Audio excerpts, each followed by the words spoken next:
We start the show with a meeting of two teams with playoff aspirations. Coventry had reached the dizzy heights of fourth before a three-game losing run. Their opponents Burnley started the weekend in the top six and hope to make a quick return to the Premier League. Commentary comes from John Roeder. It's towards King. Carsley. Lee Carsley! And pushed away by Lee Grant. Suddenly an opportunity presented itself to Carsley. Towards Iwalumu. Now a chance here. Westwood in the way, though, to just push that one away from Jay Rodriguez. This is Eagles. McSheffrey away. Jay Rodriguez so close to the opening goal, and he was suddenly in and behind the defence. Kieran Westwood standing tall and able to block.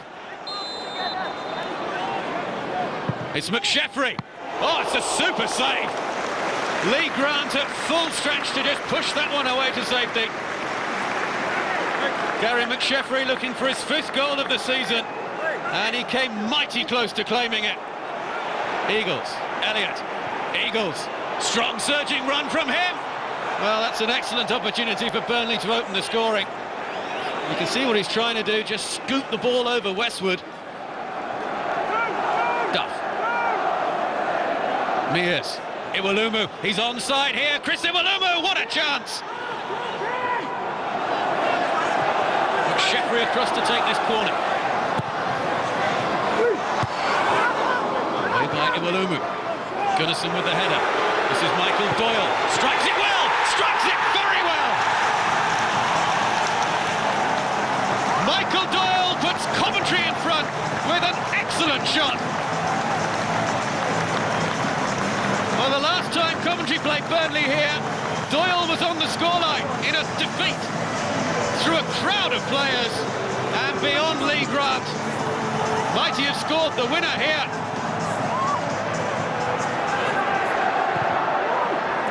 In by Cork, away by Cameron. Alexander. Just wide from the Burnley captain there. Fell nicely here for Graham Alexander, and the skipper hit it well. Awkward bounce for Cameron, and Thompson is almost through here. Elliott trying to turn. It's McPake. Thompson just wide. Great chance for Brian Law's team to equalise.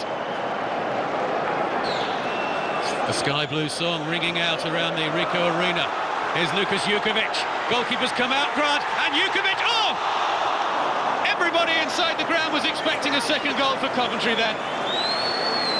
Grant in no man's land. Jukovic puts it wide.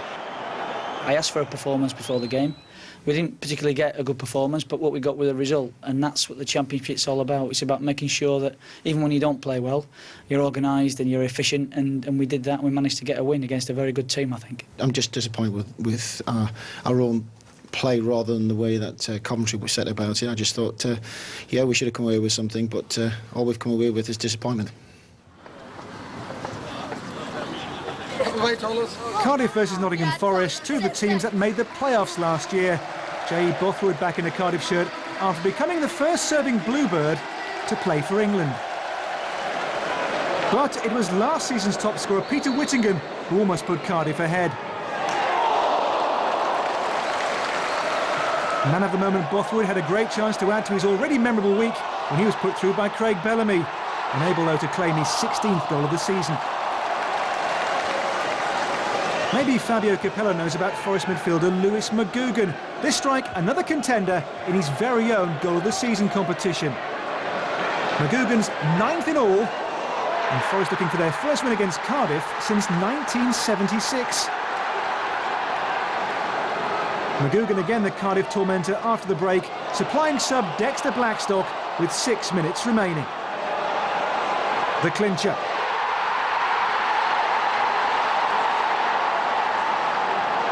Blackstock's day turned sour in the final minute though, when he suffered what looked to be a serious injury. A painful end to what was a big win for Forest. Forest now into the playoff places for the first time this season. It finished Cardiff 0, Forest 2. I people listen to what I'm saying, then we know that we need a little bit more quality at times. But you know, all we ask for here is just give myself and this great staff that we've got, give us the opportunity, give us the support. We know what it takes to get out of this division. Bottom of the Championship, and with just 1 win in 8, these are tough times for Darren Ferguson's Preston. A trip to Fortress Loftus Road didn't bode well, and it took still unbeaten Rangers less than 4 minutes to go ahead. Andy Lonergan gifting Rob Hulse the easiest of finishes, his first for the club. And you'd think Championship defences by now know exactly what Adel Taarabt is capable of, but sometimes they just can't stop him. That was the Moroccan's 7th goal of the season, and number 8 wasn't bad either. This time too much power for Lonergan.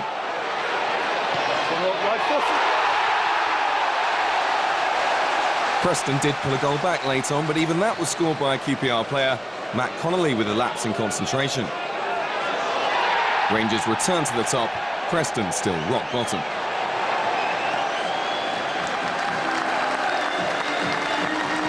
The potential for the beautiful game at the Keepmoat, Doncaster and Swansea proving that fluid football can be the basis for a promotion push. It began well for Donny, who took the lead thanks to a James Hayter header, a 5th goal in 5 for the former Bournemouth man.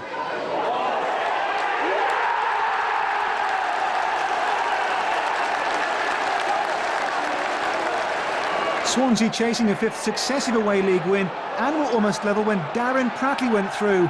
He couldn't quite find the target though. A sellout home crowd were treated to another entertaining encounter at the Keepmoat. James Coppinger could have given them something else to cheer, but he couldn't get the better of Doris de Vries.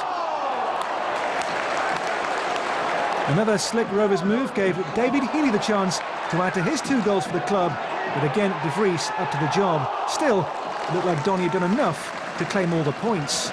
Until the 2nd minute of stoppage time, Angel Rangel with the emphatic finish to save an unlikely point for the Swans. A terrific point, and I think it demonstrates the mentality and the spirit within the group. Overall, I thought we did really well. Created chances, made their goalkeeper, play an important part in the game. Derby have the highest average gates in the Championship right now, and Rams fans have had plenty to cheer. They've seen their side score the most goals at home in the Championship. Looking for a 6th successive home win, Derby enjoyed the perfect start against Scunthorpe. Polish midfielder Tomasz Sivka with the strike.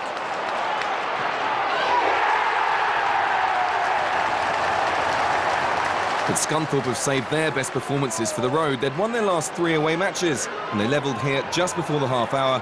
Jonathan Fort got the better of Gareth Roberts, and what about this for a finish?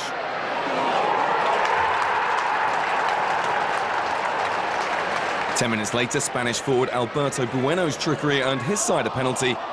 Michael O'Connor with a clumsy challenge. And fresh from his first goal for Scotland in the week, Chris Commons did the honours, 2-1 Derby. And just before the hour, the Rams had a 2-goal cushion. An emphatic finish from Luke Moore this time, Sivka the provider.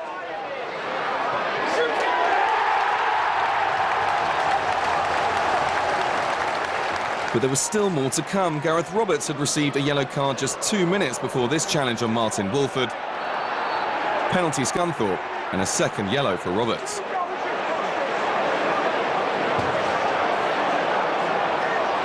Michael O'Connor made sure there'd be a nervy finish for Derby, but the 10 men held on for yet another Pride Park win.